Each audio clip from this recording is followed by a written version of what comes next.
Allez, mesdames et messieurs, Brouchim Abaïm, Baruch Haba aux nouveaux, Baruch Haba aux anciens qui reviennent un petit peu, et Baruch Haba aux habitués. La vérité, je vous dis qu'on a qu'à d'être assidus, c'est pas évident, chacun a des choses à faire.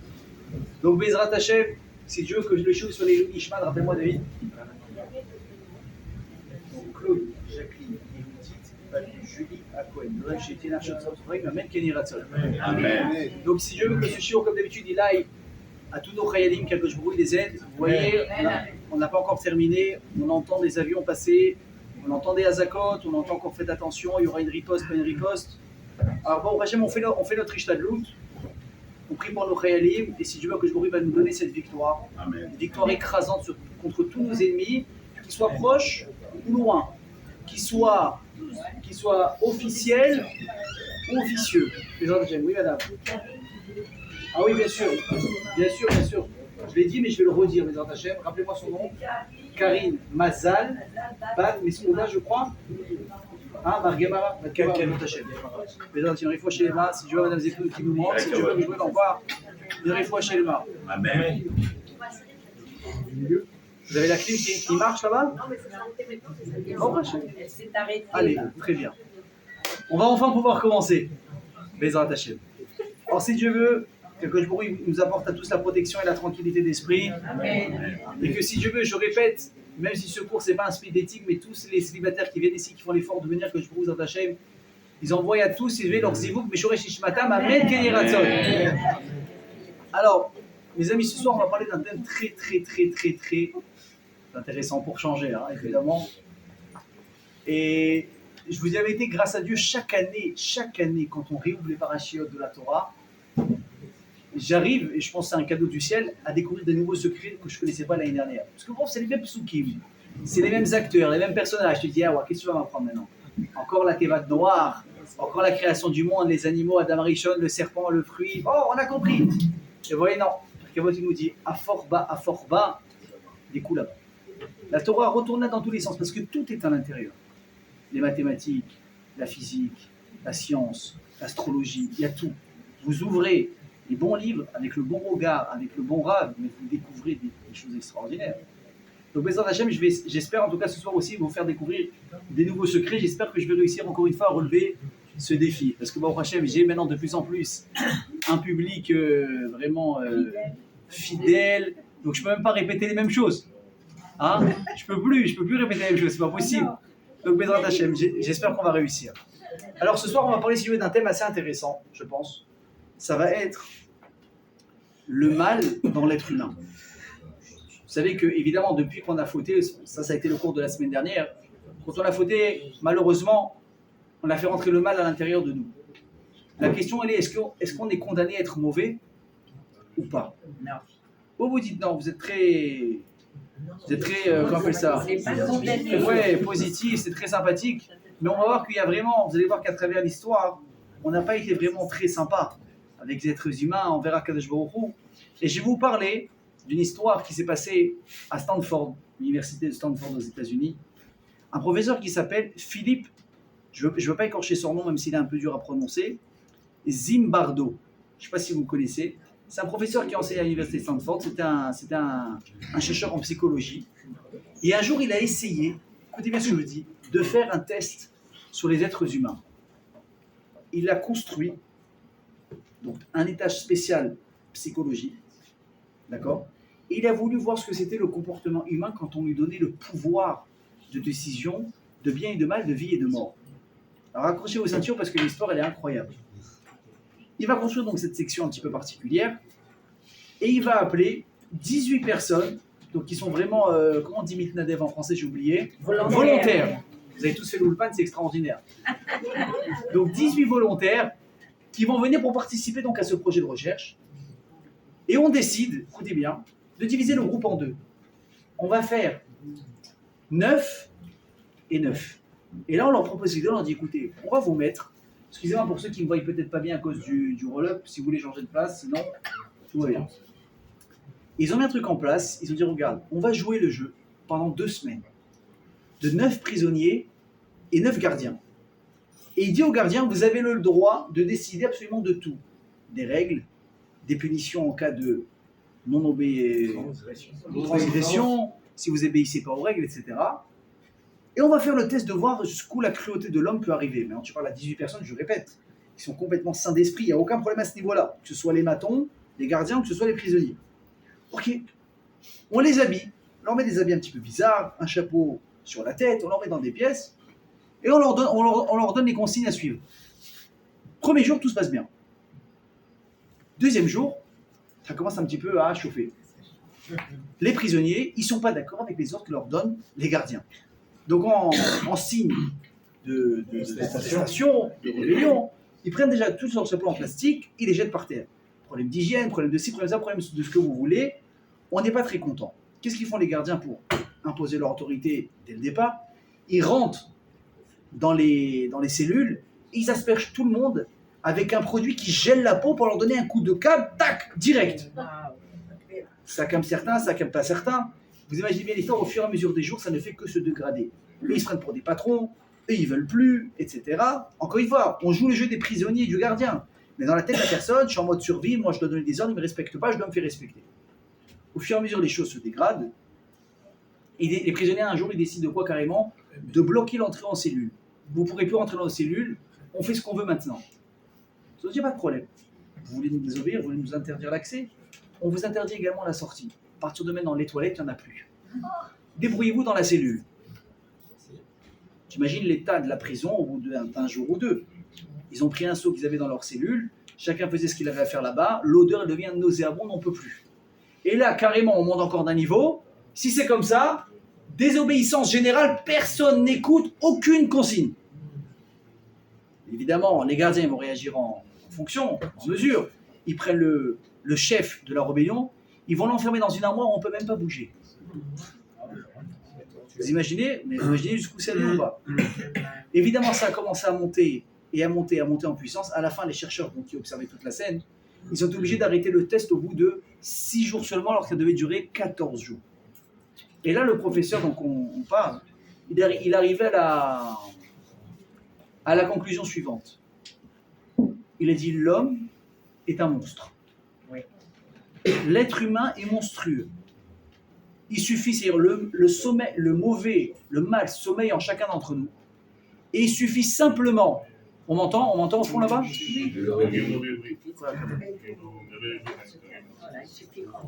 Il suffit simplement de donner la possibilité, l'opportunité à l'homme de montrer son côté mauvais, il devient un monstre. Alors, selon cette recherche, ce qui a été le cas, vous imaginez, 9 personnes normales sont devenues vraiment des monstres en gardien parce qu'on leur donnait un petit peu de pouvoir. Ça, c'est un côté de la pièce. Mais l'autre côté de la pièce, elle est très différente. Vous voyez des gens qu'on appelle, même chez les non-juifs, les goïms, chassidés ou motaola. C'est-à-dire des gens qui sont démarqués par leur comportement exceptionnel de bienfaits qu'ils ont apporté à l'humanité et surtout aux juifs. Et je vous raconte une histoire. C'était en 1940. Vous imaginez un petit peu la période, Deuxième Guerre mondiale, une horreur. Et on voit les nazis qui commencent à débarquer en Pologne. Les juifs comprennent que soit ils s'enfuient tout de suite, soit ils sont condamnés à mort. Que Dieu nous en préserve, que je brouille à Koum Damam de tous ceux qui sont disparus pendant cette horreur. Ils ont un plan. On va quitter la Pologne en passant par l'URSS, direction la Chine ou le Japon. Et comme ça, on va réussir à s'enfuir. D'ailleurs, la Yeshiva de Mir, la grande Yeshiva de Mir, elle a dû partir à Shanghai, elle s'est enfuie de tous ces pays justement pendant la Deuxième Guerre mondiale. Le problème, c'est que pour passer ces pays, il faut un visa japonais. Donc tout le monde, où est-ce que tout le monde a se ruer? Vers le consulat japonais en Pologne. Donc imaginez l'influence de milliers de personnes dans une courte période. Là, le consul est complètement perdu, il fait une demande à Tokyo, on ne lui accorde pas l'autorisation de délivrer autant de visas en si peu de temps, il faut étudier chaque cas, chaque dossier. Maintenant, le type, il est sur place, il sait ce qui est en train de se tramer, il sent l'histoire. C'est pas comme l'autre qui est là-bas dans ce bureau à Tokyo, il dit oui, non. Donc le type, maintenant, il fait un cas très simple, il dit c'est où j'accepte les ordres qu'on me donne, ou bien je joue ma place, complètement, voir mon avenir, peut-être même des sanctions, mais je sauve des milliers de personnes de la mort, d'une mort certaine. Et là, il raconte que en août 1940, il a retroussé ses manches. Et il s'est assis du matin au soir. Il ne s'arrêtait même pas pour manger, à part pour aller aux toilettes. C'était la seule pause qui s'accordait. il a écrit plus de 300 visas par jour pour aider les gens à quitter la Pologne pendant qu'il était encore possible. Fin du mois d'août 1940, il reçoit l'ordre depuis Tokyo de quitter le consulat parce qu'on va être maintenant, il va être envahi, il faut vite qu'il s'enfuit. Il court vers la gare la plus proche pour prendre le train et pour s'enfuir. Et là, les gens continuent à le poursuivre. Un visa. Donc pendant qu'il est en train de courir, il est en train d'écrire les noms, les identités, il donne, distribue. Il rentre dans le train, écoutez bien, il monte dans le train. Et là, il se rend compte d'une chose, que les visas ne sont pas signés. Qu'est-ce qu'on fait? On n'a pas de signature, etc. Il a dans ses affaires du bureau, il a le tampon. Qu'est-ce qu'il fait? Il prend le tampon, il le jette par la fenêtre. Signez-vous, sauvez vos vies. Et il s'en va. Il y a eu à peu près, il dit, je vous donne les chiffres qui sont écrits. Il dit, selon, il a évalué à peu près qu'il a réussi à délivrer plus de 6000 visas qui ont sauvé plus de 30 000 personnes. Malheureusement, après la guerre, il a été sanctionné. Le bureau des affaires étrangères lui a reproché de ne pas avoir suivi les consignes, etc., etc. Donc ils l'ont renvoyé. Sans merci, sans reconnaissance, avec des accusations. Mais par contre, comment quoi, Dieu fait bien les choses. Plus tard, Baruch Hashem, ça a été, donc après la guerre, en 1968, il y a eu le concile japonais israélien, en Israël, qui est Baruch Hashem a vécu et a survécu par ses parents, ses grands-parents qui ont été sauvés par ces visas de cette personne-là.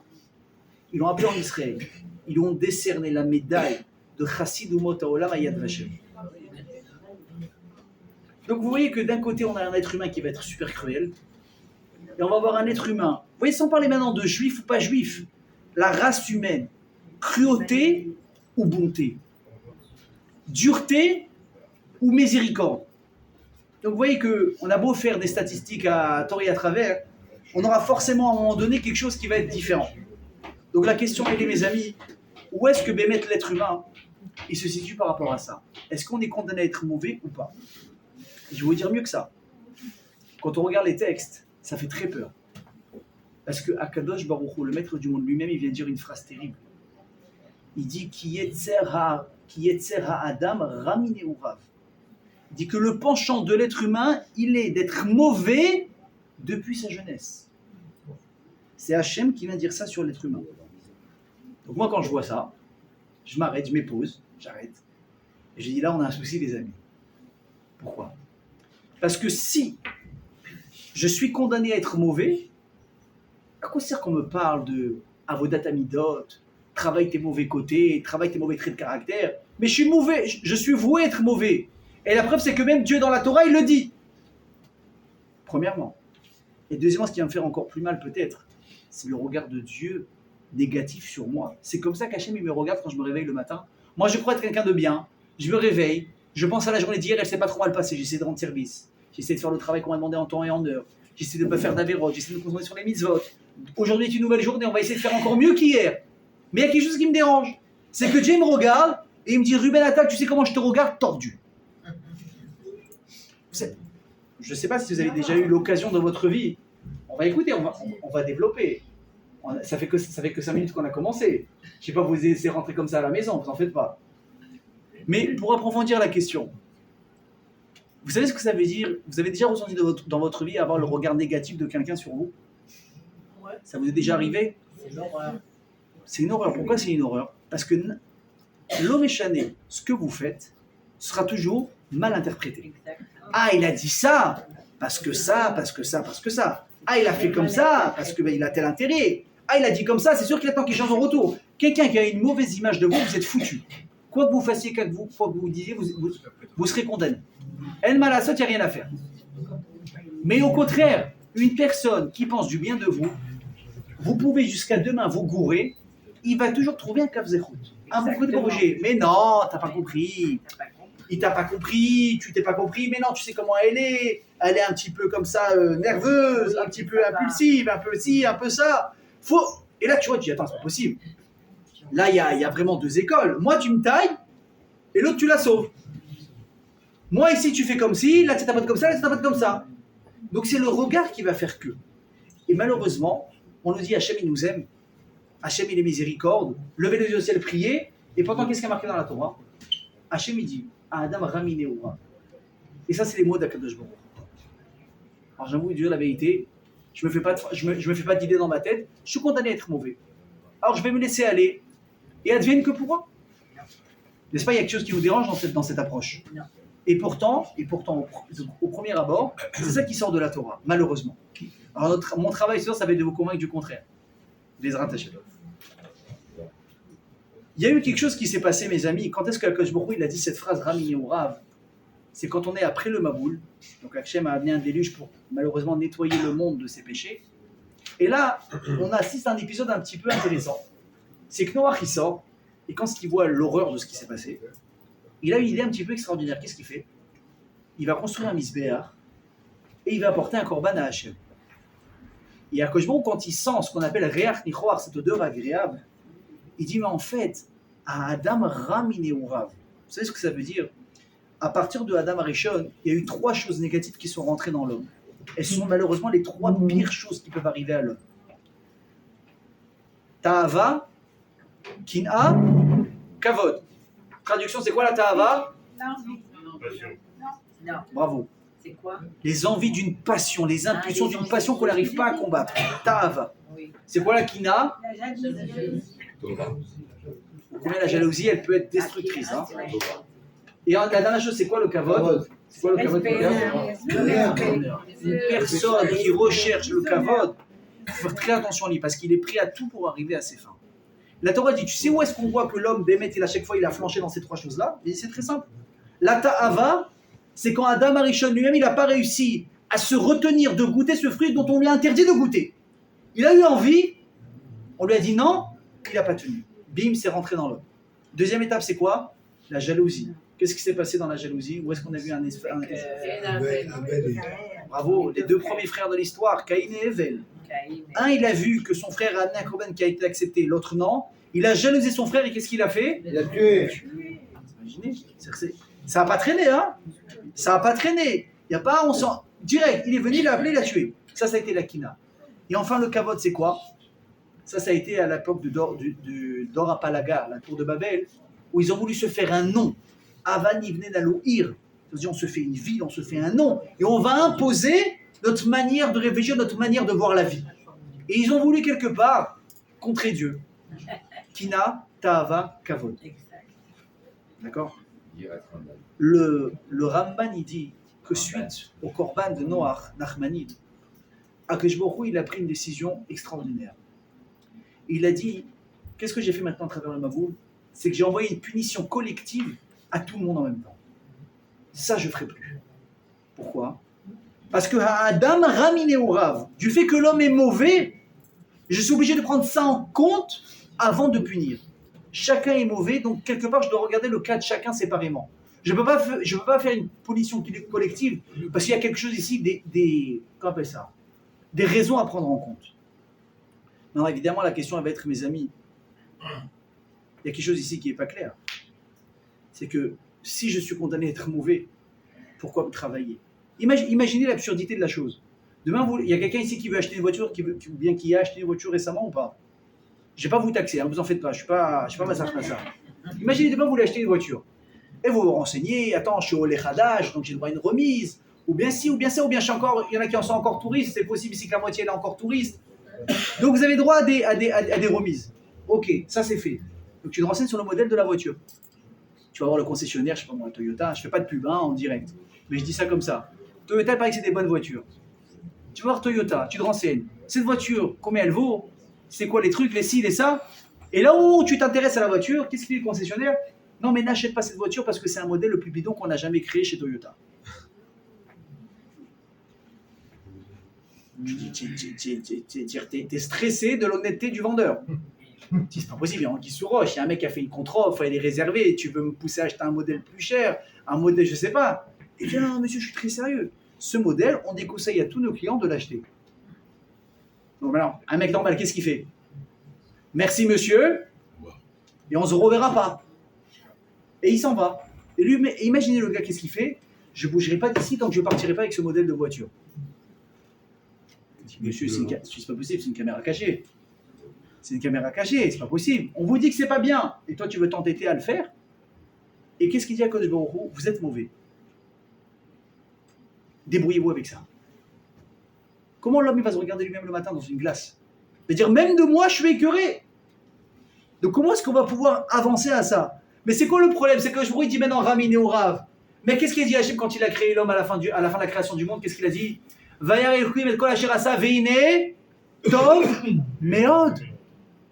Il a vu l'être humain. Et il a vu comment il a créé. Avec ses bons côtés, avec ses mauvais côtés. Et Hachem il a dit, l'homme il est parfait comme il est. Tov Meod. Juste je précise quand est-ce qu'Hachem il a dit ça? Avant l'entrée de Shabbat. Ça veut dire après que l'homme ait déjà fauté. Je répète, quand est-ce qu'Hachem a dit Véné Tov Meod? Après que l'homme ait déjà fauté. Et malgré tout, il regarde le résultat final, qu'est-ce qu'il dit? Véné Tov Meod. C'est top. Et là maintenant, qu'est-ce qui se passe? Hachem, il retourne sa veste, qu'est-ce qu'il dit? L'homme, il est mauvais. L'homme, il est mauvais. Vous imaginez Dieu qui dit ça? Donc, sur quel pied il faut danser? Et le pire de tout ça, c'est quoi, mes amis? C'est que Akadosh Baruch Hu, quand il se rend compte que l'être humain est mauvais, et il dit Ragra Kolayom, un homme il pense qu'à faire des avérotes et du mauvais toute la journée. Et... Donc je vais envoyer à ma boule, on va nettoyer tout ça. Alors, on va développer. Mais qu'est-ce qu'il dit Akadosh Baruch Hu? Il dit l'homme n'est que mauvais, Ragra Kolayom. Donc j'envoie le Maboul. Mais qu'est-ce qui est le plus fou dans tout ça? C'est qu'une fois que le Maboul est passé avec le Corban et que Noach il fait son Corban, qu'est-ce qu'il va dire Hachem? Ah, je ne vais plus aimer de Maboul sur l'humanité. Pourquoi? Parce que l'homme est mauvais depuis sa naissance. Donc Chazal il dit attends une chose. Comment une raison peut servir à deux causes différentes? Pourquoi tu as envoyé le Maboul? Parce qu'on est mauvais. Et finalement, pourquoi tu vas nous épargner à l'avenir? Parce qu'on est mauvais. Qu'est-ce que ça veut dire? Soit à droite, soit à gauche. Comme on dit, tu ne peux pas t'asseoir. Ah oui, ça ne marche pas. Et moi, j'ai bien aimé la phrase en hébreu qui dit tu ne peux pas danser à deux mariages. Vous connaissez ça des fois? Vous avez le mariage de deux amis en même temps. Ça vous est déjà arrivé? Ouais. Donc là, tu dis attends, tu sais de calculer. La roupa là-bas, elle commence à 17h. Bon, on est des Sfaradim, ça veut dire minimum 18h, voire 18h30. On est d'accord ou pas? Vous avez déjà assisté à une roupa d'Ashkenaz? Non? 17h, 17h05, vous êtes en retard. Vous avez loupé la première bénédiction. Chez les Sfaradim, 17h, le Khatan, il n'est pas là. Tu vois que tu es arrivé si tôt et tu fais l'ouverture ou quoi? C'est comme ça. D'accord? Quand on reçoit la carte du mariage, il y a marqué 17h. À quelle heure vous vous pointez? Voilà, vous êtes honnête, du 18h. Ok ou pas? Donc les Khawa ici, comment on fait? Comment c'est possible? Tu te dis, tu essaies de combiner, tu dis bon, tu sais quoi, je vais essayer d'avoir la choupa à celui-là, ils vont commencer à l'heure, tata. Je fais la choupa, je vais à la soirée de lui, si j'ai de la chance, je reviens pour le dessert là-bas. Ça marche pas. Tu vas profiter ni là, ni là. La meilleure chose, c'est quoi? C'est prendre ton téléphone avant le mariage, tu appelles ton meilleur ami, ton copain, je sais pas, ton cousin. Tu te dis, regarde, j'ai le même mariage le même jour. Tu dis, je pourrais pas être présent. Déjà, tu signales comme ça, il va pas payer le traiteur pour toi, c'est dommage. Ou à la rigueur, tu envoies quand même un double chèque, mais je sais pas si on va le faire. Mais tu peux pas être dans les deux. Choisis où tu es. Donc la question elle est ici, mes amis. Comment un Kodesh Baruch Hu, il décide que la raison qui nous a condamnés, ça va être finalement la raison qui va nous sauver? Et la Chassidut elle donne une réponse très intéressante. Elle dit ça, c'est la force d'un Maaseh Tov. C'est la force d'une bonne action. Qu'est-ce qu'il a fait Noir quand il est sorti de la Teva? Qu'est-ce qu'il a fait, on a dit? Mais avant, qu'est-ce qu'il a fait? Il a apporté un korban. Et là, Kadosh Baruch Hu, écoutez bien ce que je vous dis, qui viachol, si on peut un petit peu humaniser Hachem, évidemment, il a un déclic dans sa tête. Il dit alors, il faut que je change mon regard sur l'être humain. Écoutez bien ce que je vous dis, sans changer les données actuelles. Je vais simplement changer mon regard. Qu'est-ce qu'on a dit au début du shiur? Des fois, malheureusement, un regard néfaste, négatif sur une personne, ça fausse toutes les cartes. Il a beau faire, il a beau agir, il a beau dire ce qu'il veut jusqu'à demain. Tu veux le tailler dans ta tête, tu vas trouver la petite bête qui va le condamner. Mais quand tu aimes quelqu'un, il peut faire la pire des choses.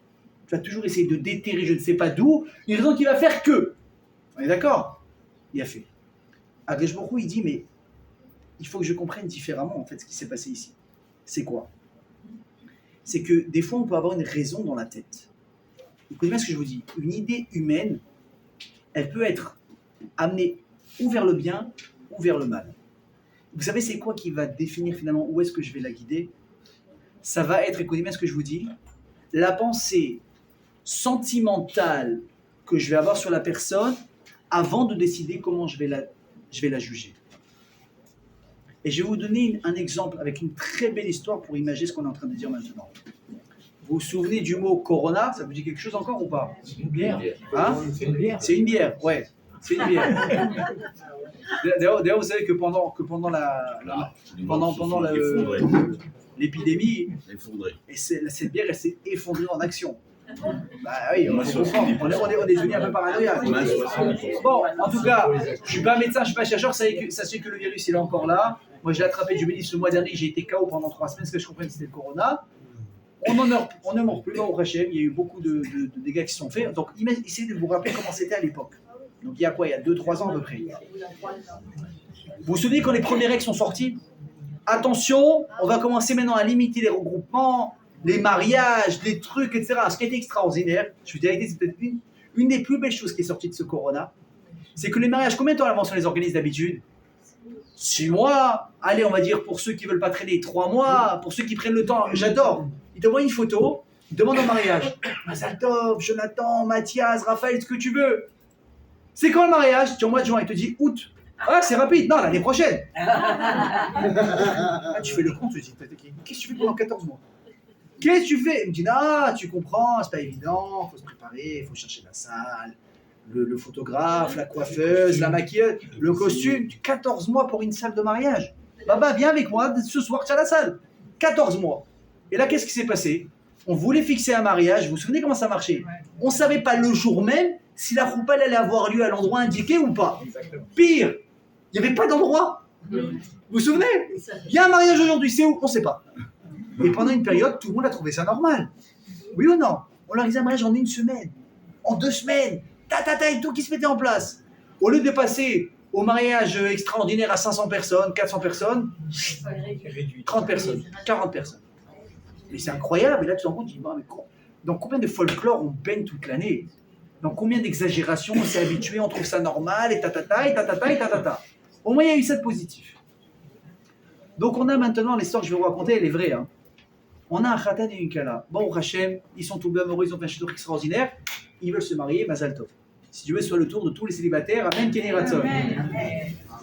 Maintenant, malheureusement, on voit que le gouvernement il commence à prendre des décisions drastiques par rapport à la corona. Ils sont intelligents, ils ne perdent pas de temps. Hop, ils vont avancer le mariage. Ils appellent tout de suite les invités. Voilà, de 300, on va passer à 50, ce qui est autorisé. On ne peut pas faire plus, tout le monde comprend. Super. Le mariage a lieu dans une maison. Vous vous souvenez, on a vu des vidéos comme ça. Dans une maison. Et voilà, on a fait ce qu'on a pu. Et voilà, les gens ils ont été contents comme ça. Sauf que ils ont eu beau respecter les consignes, tout ce qu'il fallait. On tape à la porte, la police qui débarque.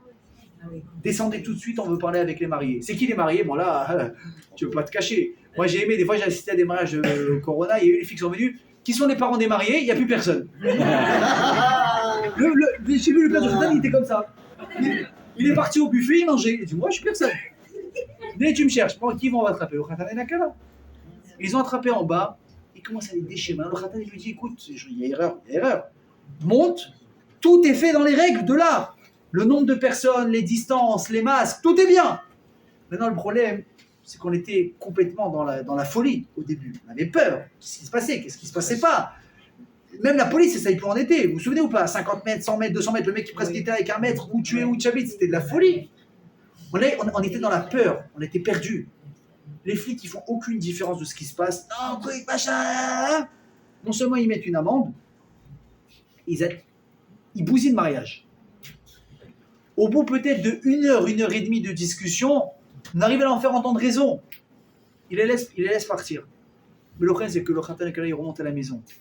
Les invités sont partis. La nourriture, elle a refroidi. Il n'y a même pas minyan pour faire les shabrachot à la fin du mariage. Imaginez le plus beau jour de leur vie transformé en 1 heure en quoi? En un cauchemar inoubliable. Malasot. Le Khatan, il est là le soir dans la rue. Il essaie de trouver des gens qui passent pour faire minyan shabrachot, mitzvah. Ils font un shabrachot, ils rentrent comme ça chez eux, écœurés, dégoûtés, mauvais souvenirs à vie. Le temps passe. Et là, un jour, écoutez bien l'histoire, le téléphone du père du Khatan sonne. Et il y a un garçon en pleurs au téléphone qui appelle. Il dit, je suis désolé, il faut absolument que je lui demande Mechila. Mais qui tu es? Il dit, je suis la personne qui a appelé la police le jour du mariage de votre fils. C'est quoi tu parles? La police, elle est venue d'elle-même. La police, elle a vu un peu de musique, de fête. Il dit, non, c'est moi qui l'ai appelé. Alors le père, il dit, écoute, je vais te passer mon fils. Le fils, il entend ça au téléphone. Il se rappelle de cette soirée noire qu'il a passée. Sa femme à côté, qui se rappelle toutes les horreurs qu'elle a passées, le stress, la tristesse, les pleurs, etc. Il voit une noix, il dit, non, avec ça, on pensait que c'était un hasard. Là, il y a eu quelqu'un qui a déclenché tout ça. Il dit, pourquoi il appelle celui-là maintenant?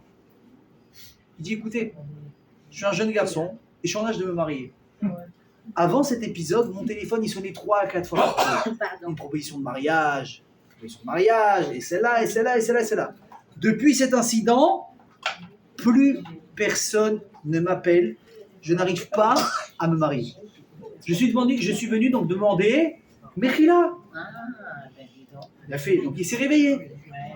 Mais le problème, c'est quoi? C'est que le Khatan et la Kala, ça fait à peine 6 mois qu'ils sont mariés. Vous croyez qu'ils ont oublié ce qui s'est passé?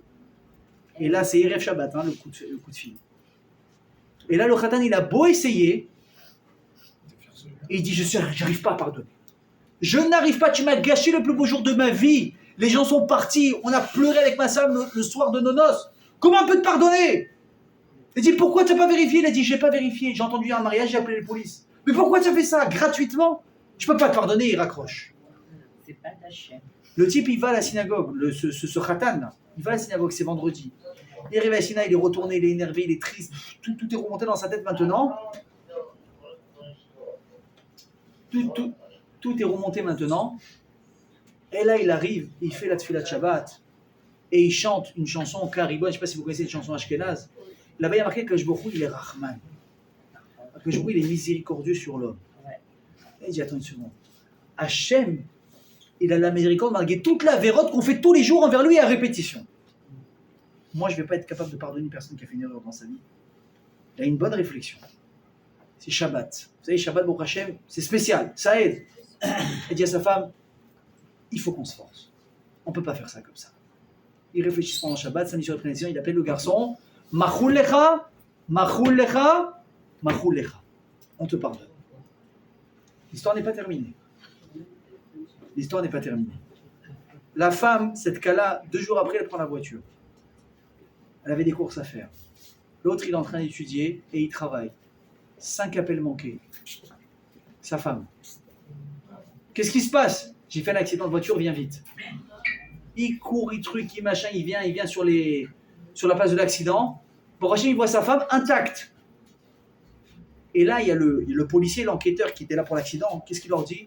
Sachez, vous là, vous deux, vous avez des anges qui vous protègent. Il dit, il y a eu, écoutez bien, un triple accident, 3 voitures qui sont rentrées l'une dans l'autre. Votre femme, elle était au milieu. Logiquement, le airbag devait s'ouvrir. La femme, elle était enceinte.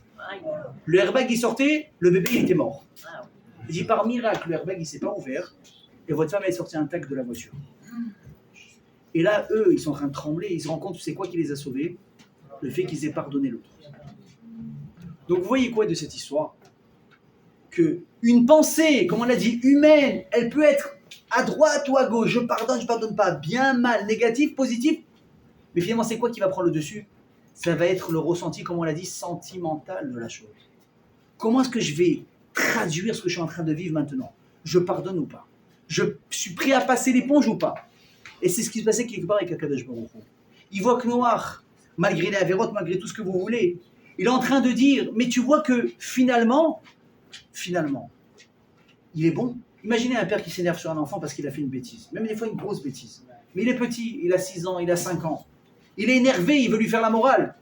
Et il le crie dessus, il va dormir comme ça, le petit. Le lendemain, il voit le petit se réveiller. Comme ça, marcher doucement, chercher son lait chaud, se brosser les dents, renverser un petit peu, parler avec sa petite voix, faire ces petits trucs de tous les jours. Là, le père, qu'est-ce qu'il regarde? Et qu'est-ce qu'il se rappelle à ce moment-là? Il dit, mais finalement, mon fils, c'est quoi? C'est un enfant. Il fait mal, mais ça reste un enfant, n'est-ce pas ou pas? Hein, quand on dit, quand on voit nos enfants dormir, est-ce qu'il y a un moment plus mignon que ça ou pas? On les voit comme ça, ils ont fait tout ce qu'ils ont fait dans la journée, on les voit dormir. Extraordinaire. D'ailleurs, comme on dit des fois, on dit les enfants, vous savez quand est-ce qu'ils sont gentils? Quand ils dorment. C'est le meilleur moment, n'est-ce pas? Et pourtant, le matin, on est quand même assez pressé qu'ils se réveillent le lendemain. Bon, pas Shabbat. Shabbat, on peut dormir un petit peu, je vous l'accorde. Mais la semaine, c'est comme ça que ça marche. Hein? Ça dépend de quel choule. Ça dépend de quel choule. Oui, parce que parfois, ils commencent tôt à 7h15. Ah Donc, oui, c'est bon, 8h30. d'accord. Je parle en tout cas à ceux qui peuvent un petit peu dormir le matin. D'ailleurs, où est-ce qu'on va retrouver cette idée un petit peu contradictoire qui se répète? C'est quand un coach Brou, après le Chet Haegel, après la faute du veau d'or, il va dire une phrase qui est complètement, pareil, démente. Il va dire 3 fois, Moshe Rabbeinu, je vais condamner à mort le Ham Israël à cause d'une raison. C'est quoi? Qui est Am Keshe Orefou. Parce que c'est comme il a dit Charles de Gaulle sur les Juifs. C'est quoi? C'est un peuple qui a la nuque raide. Ça, il a sorti tout de la Torah. Am Keshe Oref. Am, c'est un peuple. Keshe, ça veut dire dur. Et Oref, c'est la nuque. Hachem, à 3 fois, il va reprocher Moshe Rabbeinu. Il dit, mais ils sont insupportables, j'en peux plus de ces Juifs. Et qu'est-ce qu'il va dire Moshe? Hachem, pardonne-le à Israël. Pourquoi? Parce qu'il a la nuque raide. Moi, quand tu joues, tu veux les flinguer encore plus vite? Tu veux réveiller le lion? Pourquoi tu fais un truc comme ça? Il dit non, Hachem, je suis désolé. Mais je suis pas d'accord avec toi. Ils ont la nuque raide, c'est vrai. Mais c'est toi qui les as créés. Et c'est pour cette raison que tu les as choisis. Tu dois apprendre quelque part à composer avec leurs défauts. Parce que c'est ça quelque part ce qui fait leur particularité. On va expliquer évidemment tout de suite comment ça marche. Alors, je vais vous dire, la chassidoute, elle veut donner ici quelque chose, mettre de très joli. C'est quoi qui a sensibilisé Hachem chez Noach à travers ce korban? C'est que, est-ce que vous pensez que quelqu'un a demandé à Noach d'apporter un korban? Évidemment que non, premièrement. Mais deuxièmement, venez, on se remet dans la situation. Vous ouvrez une teva que vous avez construite pendant combien de temps? 120 ans. Vous assistez à 40 jours de Maboul. Vous attendez que l'eau descende, etc., etc. Et là, vous ouvrez la porte, il y a une surprise. Plus rien n'existe. Il n'y a plus de ville, il n'y a plus d'immeuble, il n'y a plus rien. Vous savez que derrière Kagav, ça a été un choc dans la tête de Noach. Noach a compris qu'il avait fait une erreur fondamentale. C'est que Noach n'a pas prié pour que le Maboul n'arrive pas. Noach n'a pas prié. Et quand est-ce qu'il a compris l'erreur qu'il avait fait? C'est quand il s'est rendu compte qu'il n'y avait plus rien. Là, il a eu un choc. Oh, qu'est-ce que j'ai fait? Qu'est-ce que j'aurais pu éviter que je n'ai pas fait? Et malgré tout, on va dire peut-être un être humain normal, comment il aurait réagi? Donne-moi un bon scotch, un bon vin comme ça, un bon pinard, tu m'oublies pendant 3 ans, je vais déprimer. Je rentre en dépression totale, je ne peux pas accepter ce qui s'est passé. Dieu, pourquoi? Dieu, pourquoi? Dieu, pourquoi? Et les questions et la cruauté, nanana. Nous, pour 1 millième moins que ça, on est déjà en train de remettre l'autorité de Dieu en question. Là, Noach, il se retrouve devant le monde qui a disparu. On ne peut même pas imaginer ce que ça veut dire. Rien que peut-être c'est quoi, parce qu'on a parlé du corona, quand les gens tombaient comme des mouches, on a eu peur. Moi, je me rappelle, je vous ai déjà dit ça, mais je vous le répète. Pendant la corona, j'étais en train de marcher dans la rue. C'était, bon, évidemment, c'était la période où on avait le droit de sortir, etc. Et je regardais les rues principales de Jérusalem vides. Les magasins fermés. Je ne parle même pas des magasins qui ont fait faillite à cause de ça. Les restaurants fermés. Et j'allais comme ça, à droite, à gauche. Je me suis dit, mais on va en sortir un jour de ça. Comme ça faisait déjà 2 ans, on avait des déclarations du Premier ministre qui disait qu'il va falloir apprendre à vivre aux côtés de ce virus. Et on avait les masques. Parce qu'il était pratique, on n'avait plus besoin de se faire la barbe pendant une certaine période. De toute façon, on ne voyait plus rien. Mais je me suis dit, mais attends une seconde, dans 10 ans, ça se trouve, on va y être encore. Je suis un peu algérien, j'ai le côté un peu pessimiste, hein, excusez-moi. Je dis quoi, dans 10 ans, on va y être encore? Donc, c'est-à-dire que je me voyais déjà dire à mes enfants, vous savez que ça n'a pas toujours été comme ça, la vie. On vivait sans masque, on sortait, on respirait. Vous vous souvenez, c'était tellement omniprésent qu'on ne pensait pas qu'on allait en sortir. Là, Noach, lui, il voit ça, il voit l'extinction du monde, il n'y a plus rien. Et qu'est-ce qu'il fait? Il amène un korban à Hachem. C'est pas de la folie. Et qu'est-ce qu'il dit à ce moment-là? Une chose. Hachem, malgré tout ce qui peut se passer, malgré l'incompréhension qui peut complètement rendre fou mon esprit, Ani Oev Otra. Traduction, je t'aime. En anglais, I love you. vous êtes extraordinaire, trilingue. Te quiero. On a révisé cet après-midi. Te quiero. Hachem, je t'aime. Et Hachem, je ne veux que toi. Et c'est pour ça que je t'amène un korban. Mais vous imaginez la folie de ce que ça veut dire. Et là, Hachem, il dit la chose suivante. Il dit, j'ai eu un déclic. C'est quoi? C'est que l'homme, c'est vrai qu'il est mauvais. Mais malgré le mal qu'il a à l'intérieur de lui, il se bat constamment pour faire sortir le bon qu'il y a en lui. Et là, ça change tout. Pourquoi ça change tout? C'est ce qu'il a dit Shlomo HaMelech, l'homme le plus intelligent que la terre ait connu. Dis bien ce qu'il dit dans son Sefer Kohelet. Tov yeled misken vechacham. Il vaut mieux préférer, écoutez bien, un enfant. Misken, ça veut dire pauvre. Un pauvre type. Vechacham est intelligent. Mimeler qu'un roi zaken, âgé, exil et idiot. De qui il parle? Il dit Rashi, c'est qui Yeled Misken Vechacham? C'est le Yetzer Tov. C'est le bon penchant de la personne. Pourquoi est-ce qu'on l'appelle Yeled Misken Vechacham? Il dit on l'appelle Yeled parce qu'à partir de quand il rentre dans le cœur de l'être humain, à l'âge de ses 13 ans pour un garçon et à l'âge de ses 12 ans pour une femme. Donc par rapport au Yetzer Hara, il arrive avec pas mal de retard quand même sur le compteur, 13 ans plus tard. Imaginez une course de Formule 1, le type prend 13 ans d'avance. Il va falloir courir vite derrière pour le récupérer. Ça, c'est un Yeled. Et pourquoi est-ce qu'on l'appelle Misken? C'est fou ce qu'il dit Rachid. Il dit parce que les membres du corps d'une personne n'écoutent pas le Yetzer Tov. Tu le vois maintenant, le coca là, bien frais comme ça, mais tu n'as pas envie de faire la bracha. Ça va te dire non, mais tu sais, avant de faire la bracha, avant de boire, il faut faire une bracha. Maintenant, des fois, la bracha, quand il y a très soif, elle paraît interminable. Baruch ata Hashem, Elokeinu melech haolam, she'akol niya bidvaro. Combien de temps? 3-4 secondes. Quand il y a très très soif après un match de foot, ça paraît une éternité. Et qu'est-ce que tu vas faire? Ah, she'akol, ah, ça va, je l'ai fait hier, je le ferai demain 2 fois. On n'écoute pas l'Yetzera. Écoutez bien ce que je dis. Le corps humain n'écoute pas l'Yetzera. Donc c'est un misken. Mais pourquoi est-ce qu'on l'appelle Chacham? Il dit parce que chez Maskil et Adam et derrière Toba, c'est lui qui va finalement rentrer le bon sens dans la tête d'un être humain. Et c'est qui l'autre côté? Dark Vador, c'est qui? C'est Melech Zaken Vexil. Pourquoi est-ce qu'on appelle Melech le roi? Parce que tous les corps, il est assujetti au Yetzer Hara. Rien que de moi l'idée d'une Avera, mais je cours tellement que j'ai envie. Mais je dois faire le travail inverse de retenir le corps, n'est-ce pas? Mais le corps, à quoi est-ce qu'il... Vers quoi il va courir beaucoup plus facilement? Les mitzvot ou les averot? La facilité ou la difficulté? Ce qui est autorisé ou ce qui est interdit? Le Yetzer Hara, c'est le patron. Il décide de tout dans ta tête. Pourquoi est-ce qu'on appelle Zaken le vieillard? Parce que comme on l'a dit, depuis que tu es sorti du ventre de ta mère, tu te dis salut mon pote, on va faire un long chemin ensemble. Mais pourquoi Ksil? Pourquoi Nico alors? Parce que le Yetzer Hara, écoutez bien ce que je vous dis, il ne fait faire que des choix sur du court terme.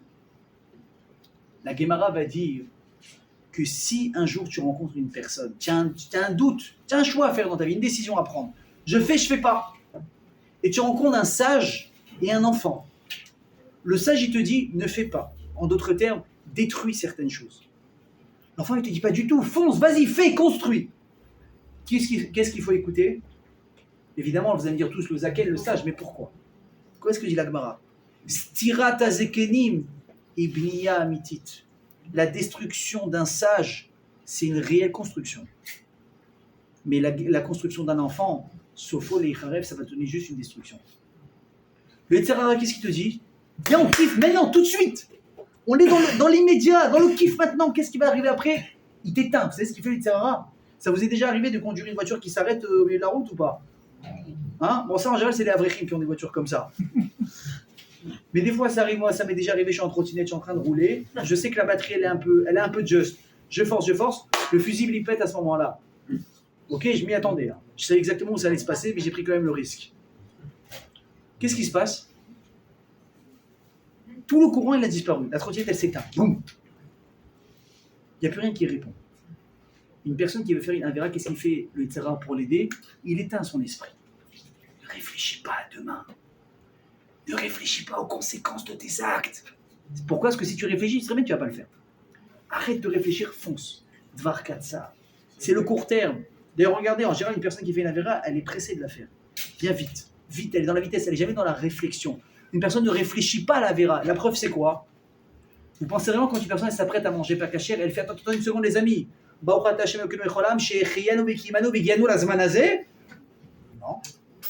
Pourquoi? Parce que j'ai pas le temps de réfléchir à ce que je fais. Je mange, je consomme, je fais l'Avera, après je vais réfléchir.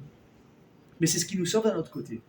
Hachem dit, mais tu vois bien que si ce type ne fait pas Shechianu la Vera, c'est qu'il ne veut pas la faire. Il n'est pas en train de s'auto-duper. Ce que je fais, c'est bien, regarde, je le fais avec une bracha maintenant. On n'a jamais vu un juif manger avec une bracha le jour de Yom Kippour. Parce qu'on sait que c'est pas bien. Mais il le fait quand même. Il dit Hachem, mais ce type-là, même s'il fait d'avérote, c'est un gosse. Il réfléchit pas. Et c'est pour ça qu'il faute. Par contre, le Yetzeratov, qu'est-ce qu'il fait à l'intérieur? Le travail complètement inverse. Il dit Baba, je t'en supplie. Une chose, réfléchis. Réfléchis aux conséquences. Qu'est-ce qui va sortir de ça? Qu'est-ce qu'on va dire de toi? Comme un jour il a dit, il y a un rave extraordinaire qui a dit, je n'avais vu son nom, il avait dit, vous vous rendez compte que des gens, ils ont pu ruiner leur vie pour un moment de passion. Pour un moment, ils ont ruiné leur vie. Ils étaient mariés, ils avaient des enfants. Ils ont craqué sur une fille qui est passée, qui leur a fait les yeux doux une fois, deux fois, trois fois. Ils sont tombés. Maintenant, demandez-leur, hein, est-ce que tu regrettes? Avec des larmes de sang, il te dit, bien sûr que je regrette. Je vais raconter une histoire. Il y a une chercheuse en Australie, j'ai oublié son nom. Et elle, son travail, c'était d'accompagner les gens qui étaient malheureusement condamnés à mourir. C'était un terminal de cancer, etc. Elle les accompagnait dans les derniers mois de leur vie. Et elle faisait des statistiques sur quels sont les regrets d'une personne à ce moment-là. Sur le type, maintenant, il sait qu'il va mourir. D'accord? On n'est pas encore entre eux. Le mec, il sait, bon, il vous reste 3 mois, c'est terminé. Le type, il sent qu'il s'efforce, elle le quitte, etc. Cette chercheuse, elle a écrit. Elle a dit que les regrets de ces personnes, vous savez c'était lesquels? Écoutez bien. Je regrette aujourd'hui, j'ai pas passé plus de temps avec ma famille. Je regrette aujourd'hui que j'ai pas été plus heureux dans ma vie. Finalement, quand je regarde avec un regard en arrière, j'avais tout pour être heureux. Une femme, des enfants, un travail, des amis. Et pourtant, je me levais le matin, comment j'étais aigri. Je réfléchis maintenant, j'avais aucune raison de l'être. Troisièmement, j'aurais pu être plus fidèle. Fidèle en mariage, fidèle dans les affaires, plus honnête. Et je dis, mais ce qui est incroyable, c'est que pratiquement personne n'a parlé. Dommage que j'avais pas eu plus d'argent dans ma vie. Ouais. Comment ça se fait? Pourtant, écoutez bien ce que je vous dis. L'argent, c'est ce qui occupe 90% de nos pensées quand on est vivant. On se lève pour travailler, pour faire l'argent. Comment je vais faire demain? Pour payer les factures, pour marier mes enfants. L'argent occupe une place principale dans notre vie. Pourtant, tu arrives quelques instants avant ta mort, à quoi tu penses? À tout, sauf à ça. Mais qu'est-ce qui se passe? Pourtant, on est la même personne. Non, on n'a pas rien avec lui. Oui, ça c'est vrai. Mais on devrait se rappeler de ça une fois qu'on vit. Pas une fois qu'on meurt. Mais qu'est-ce qui se passe? Pourquoi? Parce que la personne elle comprend à ce moment-là qu'est-ce qui est vrai. Pourquoi et une seconde. Qu'est-ce qui est vrai et qu'est-ce qui est secondaire? Pourquoi l'homme il pense toujours à l'argent, Je vais y répondre, mais après le cours. Après le cours, tu restes? Ouais. Tu restes manger avec tout le monde. Les Alors, on va discuter de ça après, ok? D'accord. Qu'est-ce qui se passe? J'ai beau courir après du mensonge, mais quand j'arrive devant la réalité, les choses d'elles-mêmes, elles reprennent leur place. Et ça, c'est quoi, mes amis? C'est les Tzeratov et Tzerara. Le tout de suite, consomme, profite, ne réfléchis pas, ça marche un temps. Mais à un moment donné, tu dois répondre de tes actes. Et celui qui est là pour te dire, mais attention à ce que tu fais, prends en compte que je suis là, moi aussi, avec 13 ans d'écart avec mon aîné, c'est moi, celui qui s'est prendre conscience. Et regardez ce qui s'est passé qui est extraordinaire. On a posé la question tout à l'heure, mais comment une raison peut avoir 2 significations? L'homme est mauvais, donc je vais le condamner. Finalement, l'homme est mauvais, mais je vais l'épargner. Écoutez bien la grande différence. Avant le Maboul, il y a marqué quoi dans la Torah? Je suis obligé de vous citer les mots, c'est extraordinaire. Hachem, il dit, les pensées de l'homme ne sont rak olayom, ne sont que mauvaises. Donc je vais le condamner. Finalement, après le Maboul, après Noir, il va enlever un mot, rak. Non, l'homme, il n'est pas que mauvais. Il est mauvais. Mais il a aussi un côté bon à l'intérieur de lui. Et vous savez, c'est quoi Miné ou Rav? Depuis sa jeunesse, vous connaissez tous la relation extraordinaire qu'il y avait entre Rabbi Yehuda Hanassi de la Mishnah et Antonin, l'empereur romain de l'époque, un non-juif et un juif, qui étudiaient ensemble la Torah en cachette. Vous savez que Antoninus, il avait construit un passage depuis sa maison jusqu'à la maison de Rabbi Yehuda Hanassi. Il était accompagné par des gardes pour l'accompagner au cas où. Il tuait un à l'aller et un au retour. Pourquoi? Personne ne doit savoir que j'étudie la Torah. Si ça se sait à Rome, je suis condamné. Ils avaient une proximité, les deux, qui était extraordinaire. Et un jour, c'est ramené dans la Gemara, une discussion entre un géant de la Torah et un non-juif. À partir de quand le mauvais penchant rentre dans l'âme de la personne, dans le corps humain? Vous avez Rabbi Yonassi dans toute sa splendeur. Qu'est-ce qu'il dit? À partir du moment où l'enfant est conçu, il a l'Yetzer-Hara en lui. J'aurais misé sur lui, la vérité. Tu me dis à 1000 contre 1, je mise sur lui. Et vous avez un non-juif, l'empereur, Antonin, va dire Mechila Rabbi, je ne suis pas d'accord avec toi. Le Yetzer-Hara ne rentre pas dans l'enfant à partir de sa conception. Et là, uniquement à partir du moment où il va sortir du ventre de sa mère. C'est quoi Minéourav, Miché Mitnaer, à partir du moment où il se remue pour sortir, là il rentre. Il dit pourquoi? Il dit parce que si le Yetzer-Hara était depuis la conception, il déchirait le ventre de sa mère déjà à 2 mois pour sortir. C'est pas possible. Et la Guémara va donner raison à Antonin. Il va dire, ça y est, sur ça tu t'es loupé. Il va dire à Kodesh Baruch Hu, à partir de cette Guémara, qui va arriver plus tard dans l'histoire, ça résume l'être humain. L'être humain, c'est vrai qu'il est mauvais. Minéourav. Mais tu sais pourquoi? Parce qu'il doit se battre dans sa vie pour s'en sortir. Parce qu'il doit s'agiter. Là, il doit aller, là, il doit réussir. Là, il y a le travail, là, il y a le stress. Là, il doit se battre. Là, il a des combats. Donc, à un moment donné, il se perd dans ses bonnes valeurs. Il commence à faire des avérotes. C'est vrai.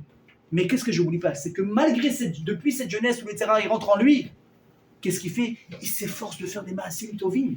Il s'efforce de faire bien. Noach, il avait tous les droits après un trauma pareil. Un drame mondial de sombrer dans la dépression, de renier Dieu. Non seulement il n'a pas sombré, non seulement il n'a pas renié, il dit Hachem, je t'aime. Il dit Hachem, je t'aime. Hachem, là, il a dit que je change.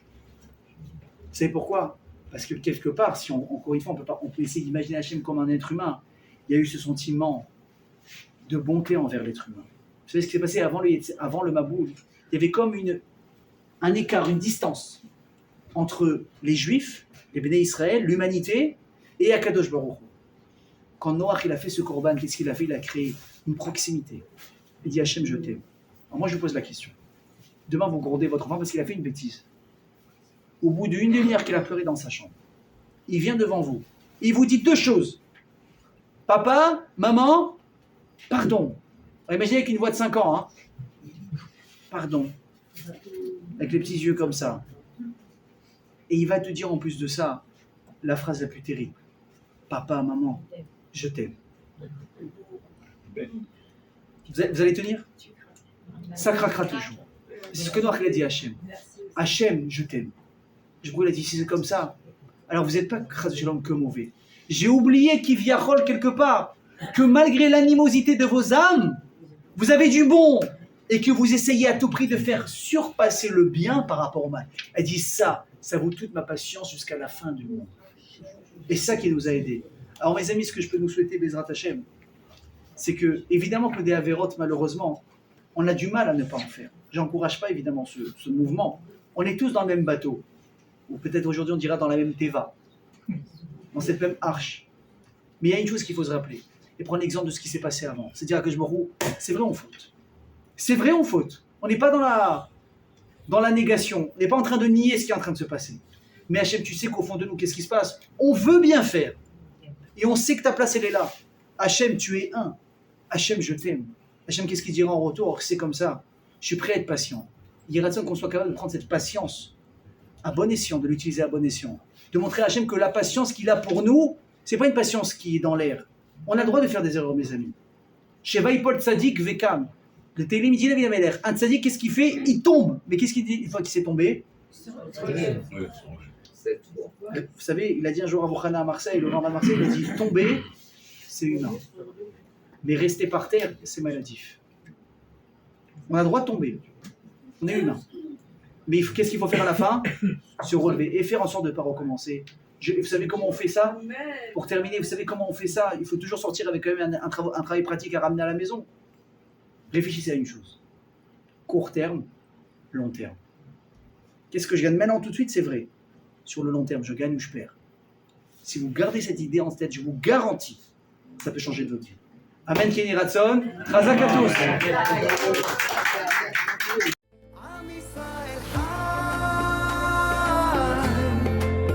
אם לא נשכח תמיד להיות